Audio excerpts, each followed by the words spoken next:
Seorang WNA di Pangandaran aniaya lansia gara-gara senggolan motor.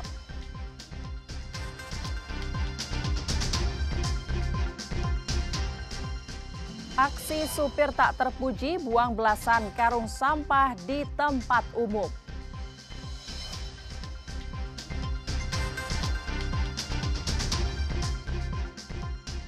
Heboh, sebuah sekolah di Kota Bandung dijual di media sosial.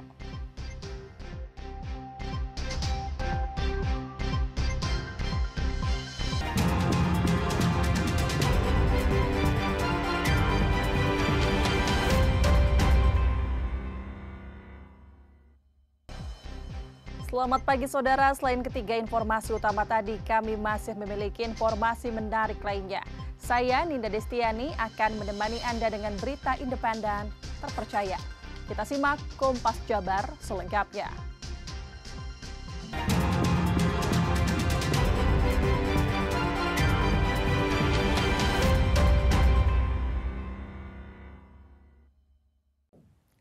Warga negara asing aniaya seorang pria lanjut usia di Pangandaran, diduga karena bersenggolan sepeda motor. Kejadian ini viral di media sosial dan memicu kemarahan warga hingga nyaris bentrok.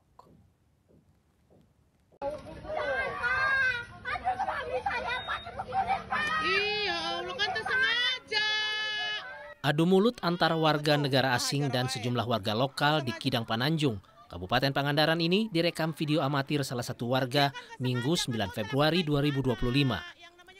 Sebelumnya, menurut kesaksian warga, peristiwa ini terjadi sesaat setelah warga negara asing tersebut menganiaya Masimun, seorang pengendara motor berusia lanjut asal Pangandaran, akibat sebelumnya motor korban bersenggolan dengan motor yang tengah dibawa pelaku. Situasi di lokasi sempat memanas saat puluhan warga yang menyaksikan kejadian ini terpancing emosi.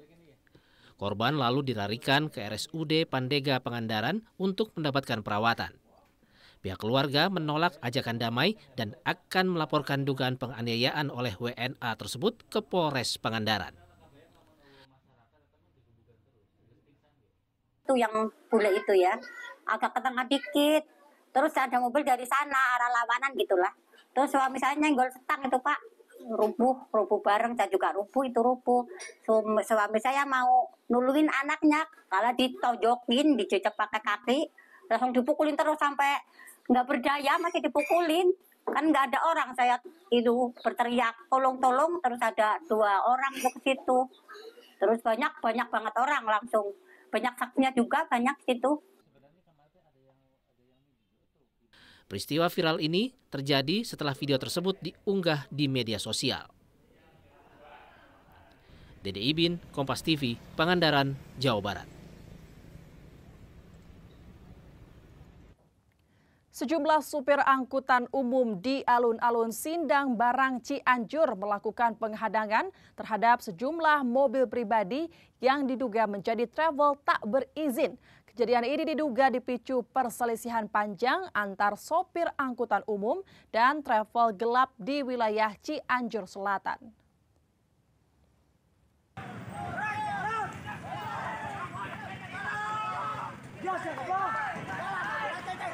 Inilah sebuah rekaman video amatir yang memperlihatkan puluhan sopir angkutan umum atau ELF di Kecamatan Sindang Barang Cianjur melakukan penghadangan terhadap sejumlah kendaraan yang diduga travel tidak berizin.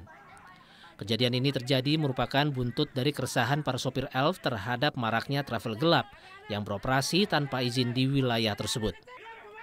Salah satu sopir mengatakan bahwa para sopir ELF itu meminta pemerintah segera mengambil tindakan tegas terhadap travel gelap yang semakin marak dan dianggap merugikan angkutan umum.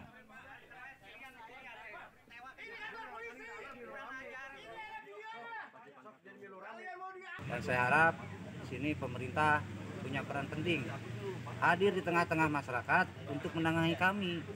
Jangan tunggu-tunggu kami ini selalu bermasalah, kan anggapannya begitu. Tolonglah untuk pemerintah, hadirlah di tengah-tengah kami karena peran penting pemerintah di sini. Jangan pembiaran ini terus berlalu dan berlanjut. Ini tentang pembiaran pemerintah. Dimohon pemerintah turut serta dan peran penting di masyarakat, tengahi kami dan beri solusi buat kami. Jelaskan terkait beredarnya video tentang kejadian keributan antara elf dengan kendaraan travel di Kecamatan Sindang Barang. Menyikapi hal tersebut, kami Satlantas Polres Cianjur telah melakukan langkah-langkah. Yakni yang pertama, melakukan koordinasi dengan Polsek Sindang Barang terkait permasalahan tersebut, dan alhamdulillah permasalahan tersebut telah diselesaikan secara kekeluargaan dan dimediasi oleh Polsek Sindang Barang. Kemudian sebelumnya juga kami telah melaksanakan komunikasi ataupun himbauan kepada ketua komunitas KD MI atau perwakilan untuk menahan diri dan tidak melakukan tindakan sweeping ataupun tindakan main hakim sendiri. Viral di media sosial, aksi tak terpuji dilakukan oknum sopir angkutan kota di Kota Bandung yang membuang belasan karung sampah di tempat umum. Aksi ini terekam CCTV hingga viral di media sosial.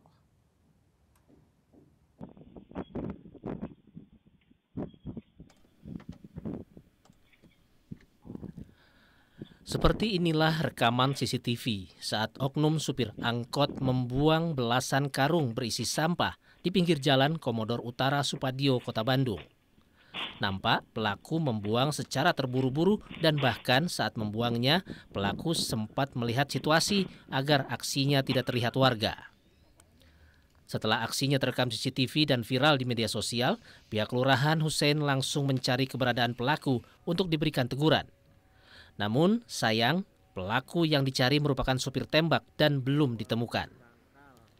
Pihak kelurahan dan warga pun tak lama langsung membersihkan sampah-sampah tersebut yang jumlahnya lebih dari 15 karung.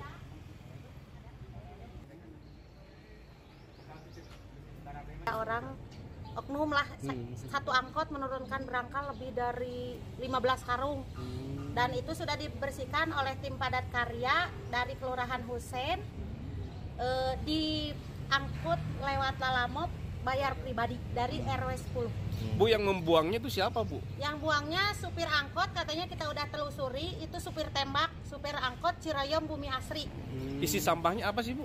Berangkal semua, berangkal tidak sampah tapi berangkal. Oh, kayak sampahan setengah-setengah. Oh, ada sampahnya tapi ada berangkal. Total berapa karung, Bu? 15 karung ada, satu angkot itu. Atas kejadian ini, warga yang halaman rumahnya dikotori banyak sampah harus mengeluarkan uang pribadi untuk membuang sampah-sampah tersebut. Sunandar, Kompas TV, Bandung, Jawa Barat.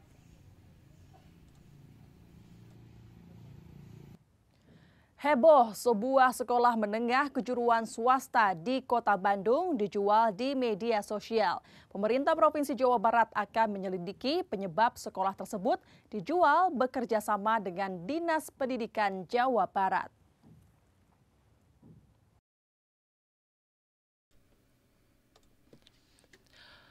Inilah akun TikTok yang menjual sebuah bangunan sekolah di kawasan Babakan, Surabaya, Kota Bandung, Jawa Barat.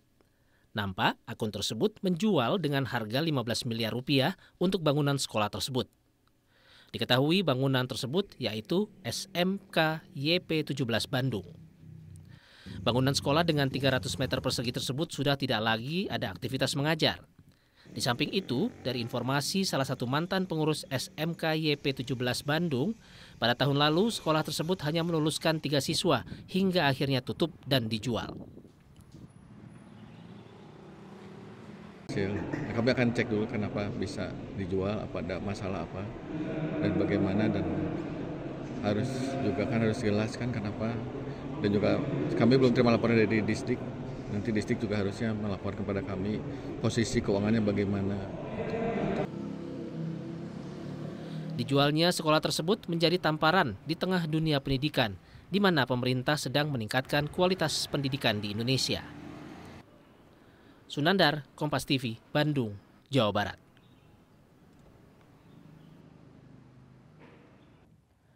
Sementara itu, Saudara, Menteri Dalam Negeri Tito Karnavian pastikan pelantikan kepala daerah baik tingkat provinsi maupun kabupaten kota dilaksanakan pada 20 Februari mendatang.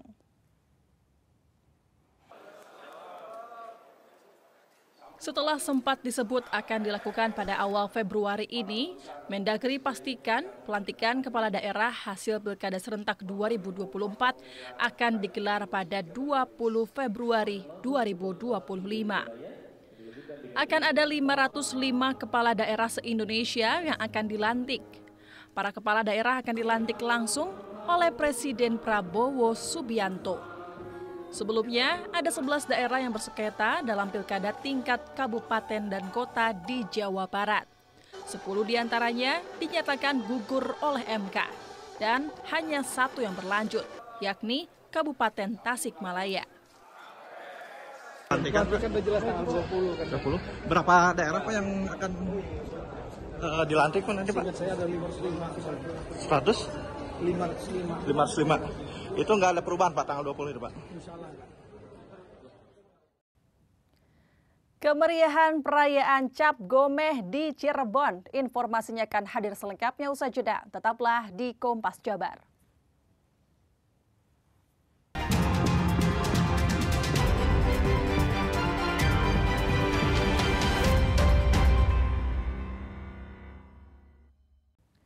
Ribuan warga tumpah ruah di pusat kawasan pertokoan Jalan Pekiringan, Kota Cirebon, Jawa Barat pada Rabu siang 12 Februari 2025. Mereka yang hadir sukacita menikmati momen Cap Gomeh tahun 2567 Kongzili di Kota Cirebon.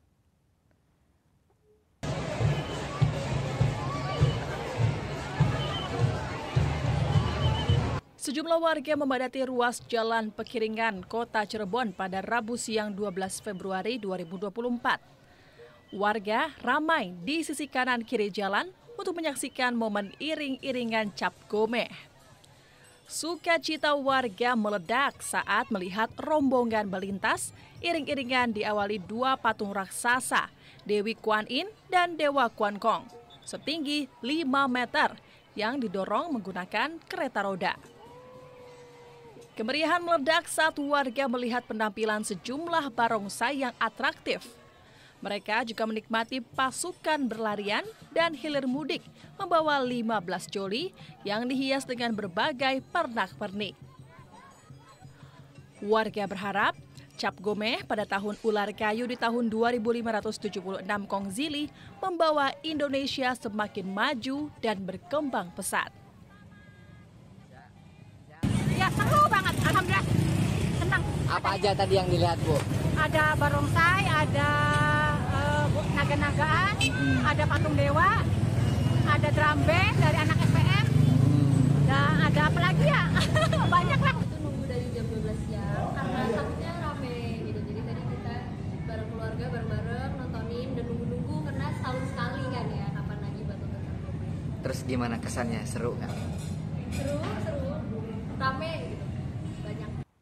Saudara, jika Anda pecinta khas kuliner Timur Tengah, maka tidak salah jika mencoba kebuli kambing muda bakar yang satu ini. Selain bisa menyantap lezat dengan rempah kuat ini, pengunjung juga bisa bernostalgia sekaligus bersuah foto di Cafe Kun Fayakun yang mengambil tema suasana vintage atau antik.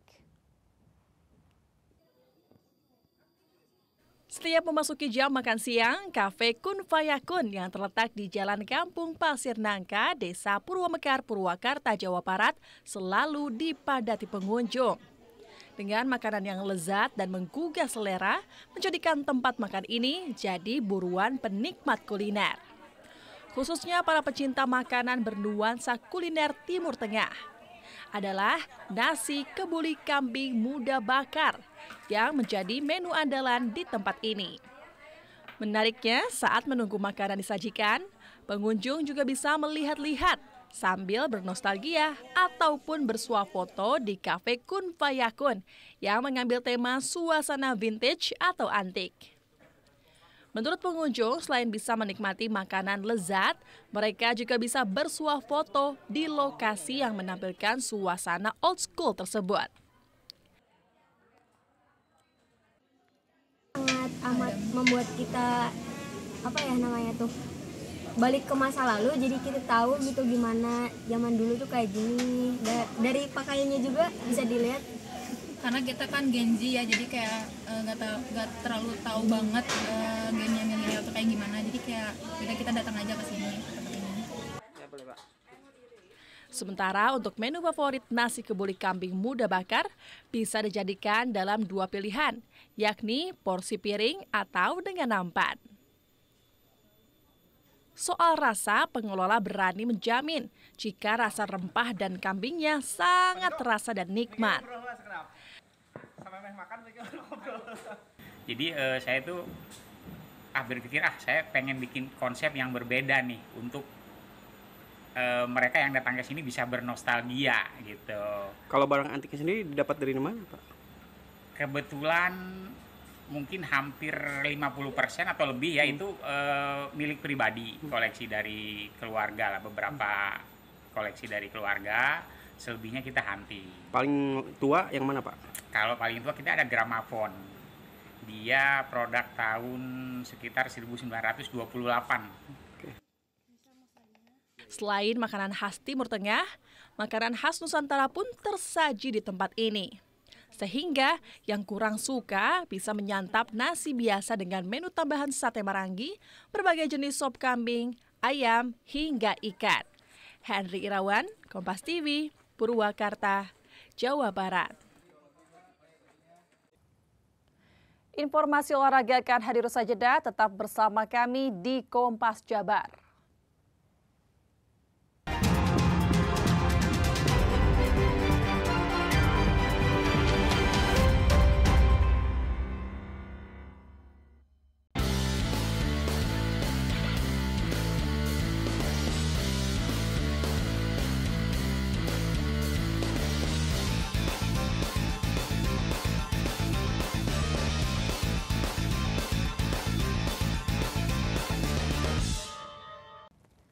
PSKC Cimahi berhasil meraih kemenangan perdananya di babak 8 besar Liga 2 usai mengalahkan tamunya Persela Lamongan. Menang 2-1, Laskar Sangkuriang buka peluang lolos ke babak 4 besar dan promosi ke Liga 1.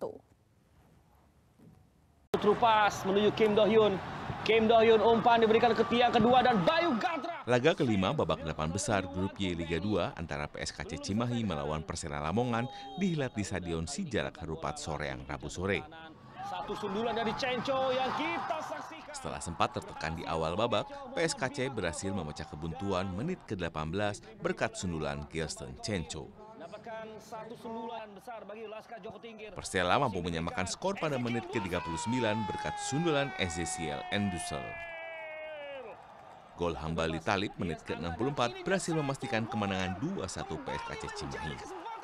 Kemenangan ini sangat diapresiasi oleh sang pelatih Kashar tadi setelah pasukannya bermain sangat luar biasa. Ya, memang saya pesan sama pemain yaitu kita main lepas saja. Main enjoy aja, tapi tanggung jawab. Ini final, istilahnya kita nggak ada kata seri di home ini. Supaya kita bisa melangkah babak selanjutnya. Langkah Laskar Sangkuriang menuju Liga 1 akan ditentukan di laga pamungkas babak 8 besar menghadapi Bayangkara FC pada 18 Februari mendatang. Ahmad Fadilah, Kompas TV, Bandung, Jawa Barat. Finish di peringkat kedua, namun nasib kedua tim ini juga akan tergantung.